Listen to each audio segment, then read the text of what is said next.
मङ्गलबार जन्मिने व्यक्ति कस्ता स्वभावका हुन्छन्, उहाँहरूले के गर्नुपर्छ, भिडियोलाई अन्तिमसम्म हेरेर सबैमा प्रियाउनु शेयर गर्नुहोला। जय श्री राधे, ओम श्री हरि। म हजुरहरूको चिर परिचित ज्योतिष पण्डित सुमन निरौला हजुरको माझमा आज पनि मैले विशेष रूपमा भिडियो लिएर उपस्थित भएको छु। आज मङ्गलबार जन्मिने व्यक्ति कस्ता स्वभावका हुन्छन् त भन्दा मङ्गलबार भनेको पहिलो रूपमा हामीले बुझ्नुपर्ने कुरामा हनुमानको बार अर्थात् मङ्गलबार भनेको हनुमानको बार हो भने हनुमान जस्तै बडा पराक्रमी, धेरै तेजस्वी, आत्मबल भएको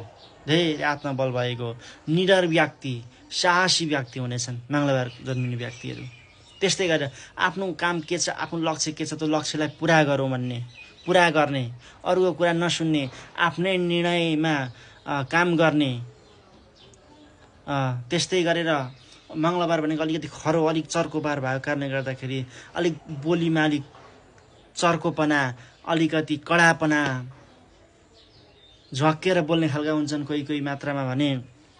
त्यस्तै गरेर मङ्गलबार जन्मिने व्यक्तिहरूको के छ त भन्दाखेरि अलिकति रोगबार भएको कारणले गर्दाखेरि धेरै मात्रामा चाहिँ रोगी खालको पनि व्यक्तिहरू धेरैजना देखिन्छ। त्यसै गर्दाखेरि यो मङ्गलबारको विशेष रूपमा हनुमानजीको पूजा आराधना गर्नुहोला। मङ्गलबारको व्रत बस्नुहुनेछ। मङ्गलबार कहीँ यात्रा नगर्नुहोला। आनन्द भएर हनुमानको पूजा गरेर आराम भएर बस्नुहुनेछ। जय श्री राधे, ओम श्री हरि।